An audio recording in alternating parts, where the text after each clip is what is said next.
Hello বন্ধুরা, তোমাদের সকলকে শুভ সকাল। আমার ইন্সপায়ার টিউশন সেন্টারের পক্ষ থেকে তোমাদের জানাই হার্দিক শুভেচ্ছা ও অভিনন্দন। আজকে আমি তোমাদের সঙ্গে আরো একটা ভিডিও শেয়ার করছি। সেই ভিডিওটা হলো নবম শ্রেণীর বাংলা বিষয়ের দাম গল্পটা।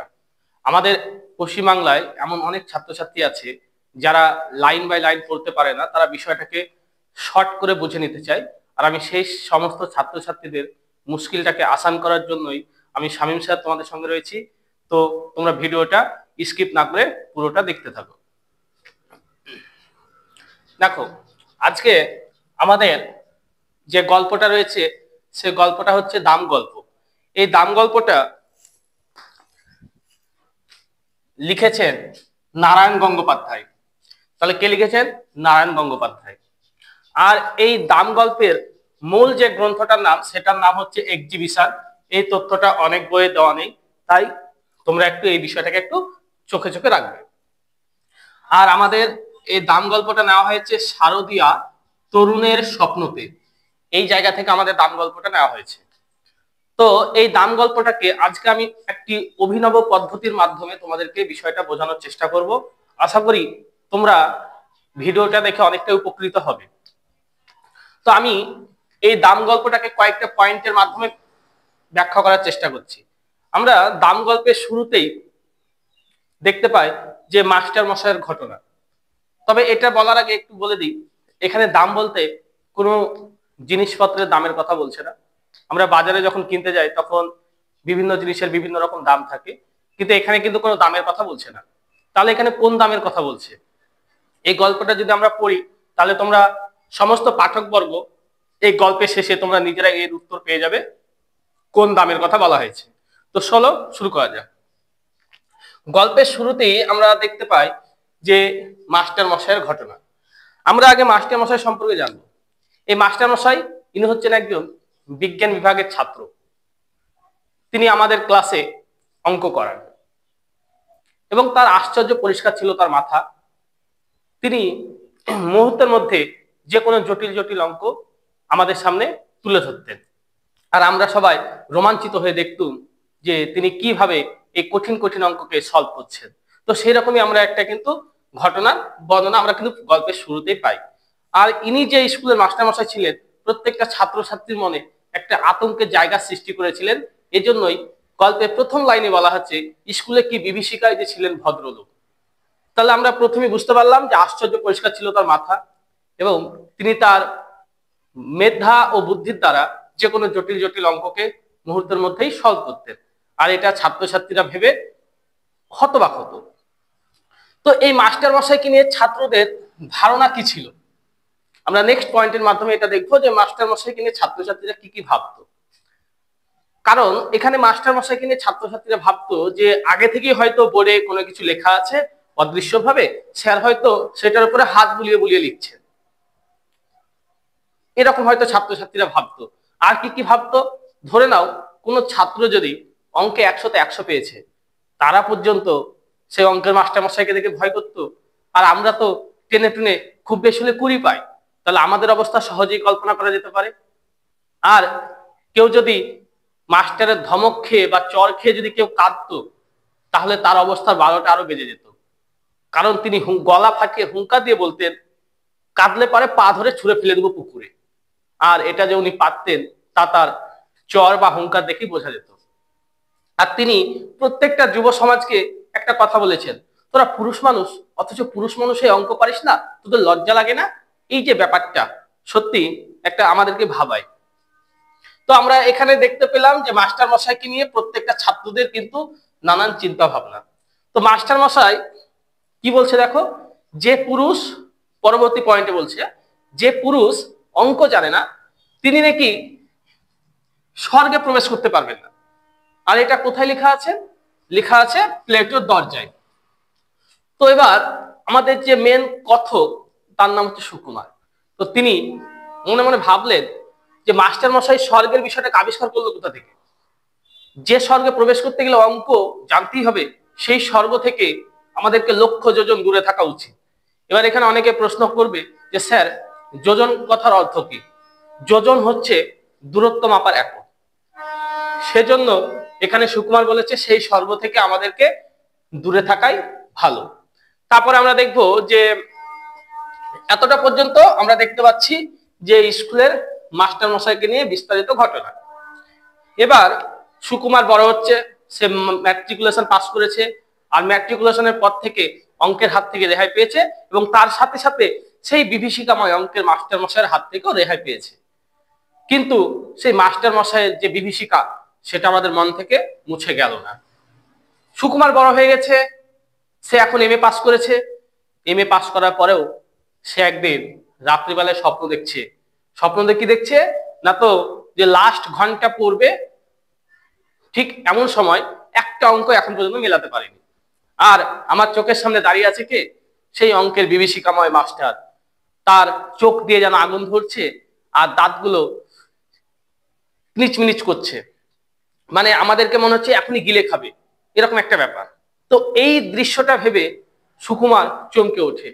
তার মাথার উপরে ফ্যান ঘুরছে, তা সত্ত্বেও সে কিন্তু পুরো ঘেমে নিয়ে একাকার হয়ে গেছিল।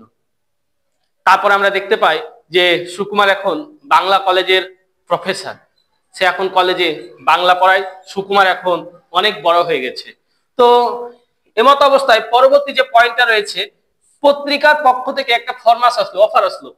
সুকুমারকে একটা অফার করা হলো যে আপনাকে একটা ছেলেবেলার একটা গল্প লিখতে হবে বা শোনাতে হবে। সুকুমার মনে মনে ভাবে, আমি তো গল্প লিখতে জানি না, তাহলে আমি কি করব? তখন ওই পত্রিকার পক্ষ থেকে যারা কর্ণধার ছিল, তারা সুকুমারকে আশ্বাস দিলেন যে সাহিত্যের ইন্দ্র, চন্দ্র, মিত্র, বরুণেরা যদি এই সব পড়ে ফেমাস হতে পারে বা লিখে ফেমাস হতে পারে, তাহলে তুমি কেন পারবে না? তো এটা ভেবে মনে মনে একটু সাহস পেলাম। তো আমি পত্রিকার পক্ষ থেকে গল্প লেখার জন্য রাজি হলাম। তারপরে আমি সিদ্ধান্ত নিলাম যে গল্প লিখবো। তো গল্পটা লিখবো, কাকে নিয়ে গল্প লিখবো? আমার মনে পড়লো সেই ছেলেবেলায় আমার সেই মাস্টারের সঙ্গে কাটানো দিনগুলির কথা। তাই তিনি সেই মাস্টারকে নিয়ে গল্প লিখলেন, এবং গল্পটা যখন লিখলেন তখন কিন্তু নিজে থেকে অনেক কল্পনার খাদ মিশিয়ে নিলেন। যেমন আমরা মহেন্দ্র সিং ধোনিতে দেখেছিলাম যে ওর বায়োগ্রাফি যেটা ছিল, সেখানে কিন্তু অনেক কিছু নতুন নতুন ভাবে অ্যাড করা হয়েছে, যে সিনেমাটাকে খুব রোমাঞ্চকর ভাবে আমাদের সামনে তুলে ধরা হয়েছে। ঠিক সেরকম ভাবেই এই মাস্টার মশাই সম্পর্কে যে গল্পটা লিখেছিল সুকুমার, সেই গল্পটাকে সেই রকম ভাবে আমাদের সামনে তুলে ধরা হলো। তো এই গল্পটা যখন পত্রিকার লোকেরা পড়লো, তারা অনেক খুশি হলো, এবং খুশি হয়ে কি করলো, আমার হাতে 10 টাকা তুলে দিল। তো মাস্টার মশাইয়ের কাছ থেকে আমি জীবনে কোনোদিন লাভ করতে পারিনি। এই প্রথম মাস্টার মশাইকে ব্যবহার করে আমার 10 টাকা লাভ হলো। কারণ তিনি যে গল্পটা লিখেছিলেন, সেই গল্পটা লেখা ছিল যে গাধাকে ঘোড়া করতে গিয়ে গাধার পঞ্চত্ব প্রাপ্ত হয়, আর সুকুমার যেটুকু শিখেছিল সেটাও ভুলে গিয়েছিল।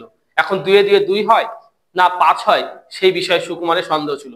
এক কথা, এখানে মাস্টার মশাইকে ছোট করা হয়েছে এই গল্পের মাধ্যমে। তো এইটা পড়ে সবাই খুশি হয়েছিল পত্রিকার, তাই তাকে 10 টাকা দিয়েছিল। তো অনেকটা দিন কেটে গেল। ততদিনে কিন্তু সুকুমারের কিন্তু অনেকটা প্রভাব প্রতিপত্তি বেড়ে গেছে। এক দেশ থেকে আরেক দেশে তার সুনাম ছড়িয়ে গেছে।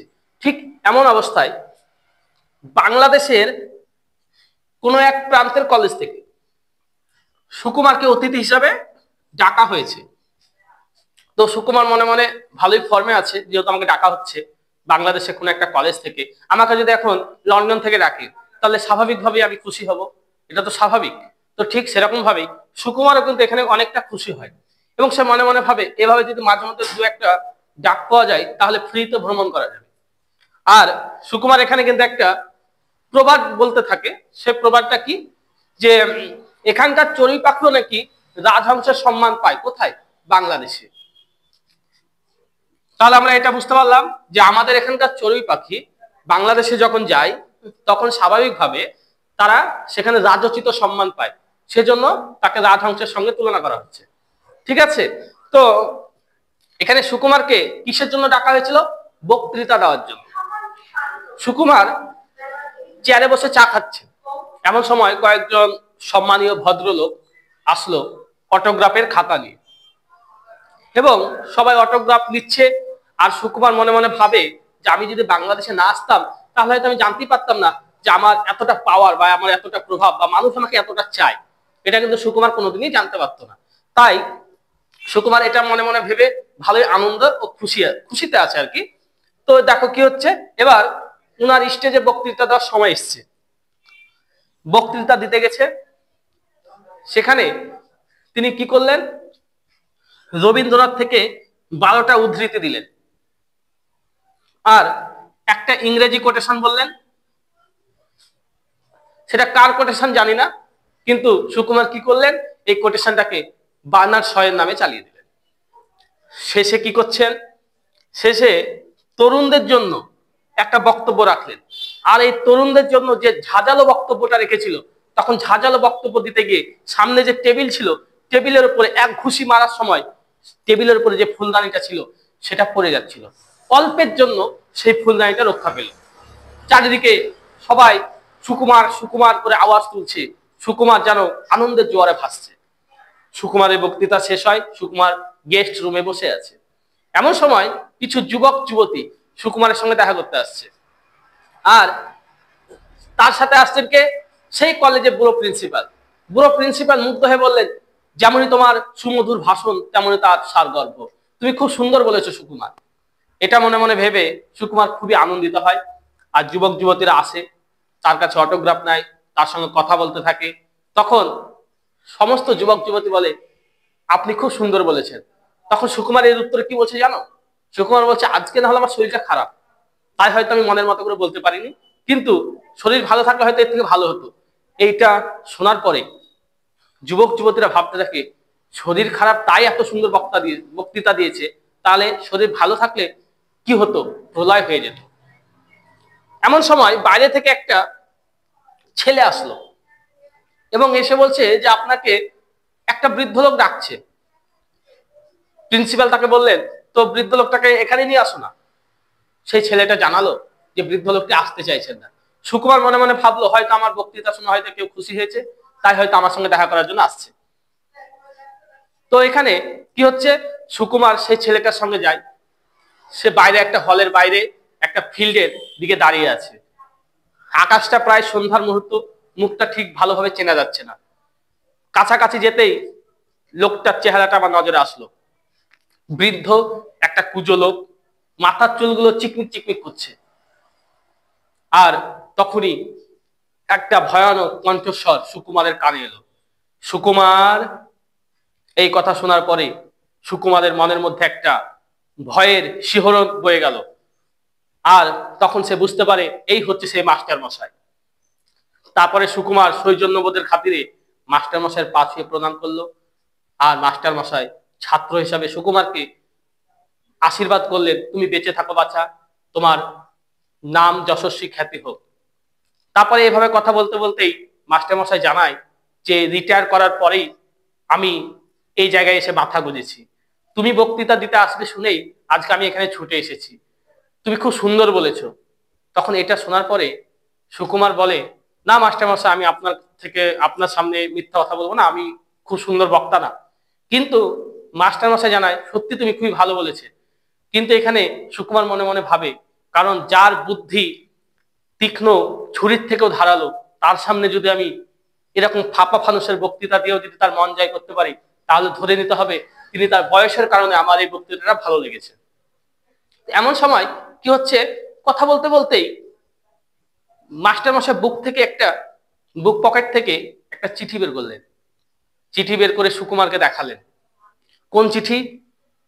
সেই চিঠিটা হচ্ছে একটা শতজীর্ণ একটা পত্রিকা। সেই পত্রিকাটা সুকুমার যে মাস্টার মশাইকে নিয়ে গল্প লিখেছিল এবং 10 টাকার বিনিময়ে সেই গল্পটা বিক্রি করেছিল, সেই পত্রিকাটা সুকুমারের সামনে তুলে ধরে। মাস্টার মশাই জানায়, তুমি সত্যি খুব সুন্দর করে গল্পটা লিখেছিলে, আমাকে হয়তো অনেকে ভুলে গেছে, কিন্তু তুমি আমাকে মনে তো রেখেছো। এটা ভেবে কিন্তু সুকুমারের স্যার অর্থাৎ বৃদ্ধ মাস্টার মশাই অনেকটা খুশি হয়। আর সুকুমার যেন লজ্জায় আত্মগ্লানিতে মানে মাটিতে মিশে যেতে ইচ্ছে করছে, এরকম একটা সিচুয়েশন পরিস্থিতির মধ্যে তিনি পড়ে গেছিলেন। পরবর্তীতে আমরা দেখতে পাই যে এইভাবে কথা বলতে বলতেই সুকুমারকে মাস্টার মশাই জানায় যে আমার ছেলে একদিন এই পত্রিকাটি আমাকে এনে দিয়েছিল, আর তারপর থেকে আমি যত্ন করে এটাকে রেখে দিয়েছি। আমি আমার আত্মীয় স্বজন বন্ধু বান্ধবদের দেখিয়েছি, তারা একটা কথাই বলে, যেমন শাসন করেছো তেমনই আপনার সম্পর্কে দু একটা কথা শুনিয়ে দিয়েছে। তখন আমি কি বলেছিলাম জানো? তখন আমি বলেছিলাম যে ওরা তো ছাত্র, ওরা তো আমার সন্তানের মতো, ওরা যখন বড় হবে তখন তো ওরা আমাদের ভুল শুধরে দিবে। দেখছো না কত স্নেহ নিয়ে, কত আদর নিয়ে আমার সম্পর্ক লিখেছে। এই কথাগুলো শোনার পর সত্যি সুকুমার যেন মাটিতে মিশে যেতে ইচ্ছা করছিল। তারপরে মাস্টারমশাই জানায় যে আমি একটা চিঠি লিখেছিলাম কিন্তু তোমাকে পাঠাতে সাহস পাইনি। এই কথা বলতে বলতেই মাস্টারমশাই একটু চুপ হয়ে গেলেন। সুকুমার লক্ষ্য করলেন যে মাস্টারমশাইয়ের চোখ দিয়ে যেন জল গড়িয়ে পড়ছে। তখন সুকুমারের অবস্থা কি হয়েছিল দেখো। স্নেহ, মমতা ও ক্ষমা, এই তিনটের মাঝ সমুদ্রে তিনি যেন দাঁড়িয়ে রয়েছেন। মাস্টারমশাইয়ের স্নেহ যা কোটি কোটি মণিমাণিক্য দিয়ে পরিমাপ করা যায় না, আর মমতা যেটা সংসারের সব ঐশ্বর্যের চাইতে যার দাম বেশি, আর ক্ষমা সমস্ত কুবেরের ভান্ডারকে যদি আমার পায়ের সামনে নিয়ে এসে রাখা হয় তবুও আমার মনে হয় এই ক্ষমা পাওয়ার আমি অযোগ্য। তাই সুকুমার হীনমন্যতায় ভুগতে থাকে এবং নিজেকে ধিক্কার জানাতে থাকেন। সেই জন্য একেবারে গল্পের শেষাংশে সুকুমার বলেছেন, মাস্টার মশাইয়ের ভালোবাসাকে আমি 10 টাকায় বিক্রি করেছি। এই অপরাধ আমি রাখবো কোথায়? এই লজ্জা আমি রাখবো কোথায়? আমার মাটিতে মিশে যেতে ইচ্ছে করছে। এই যে গল্পটা আমরা এখন পর্যন্ত যতটা শুনলাম, এই হচ্ছে দাম গল্পের বিষয়বস্তু। তো এবার আমরা বুঝতে পারলাম যে এখানে কেন দাম বলা হচ্ছে। কারণ এখানে কোনো সবজির দামের কথা বলা হয়নি। এখানে মাস্টার মশাইয়ের ভালোবাসা, স্নেহ, মমতাকে মাত্র 10 টাকার বিনিময়ে সুকুমার বিক্রি করেছিল।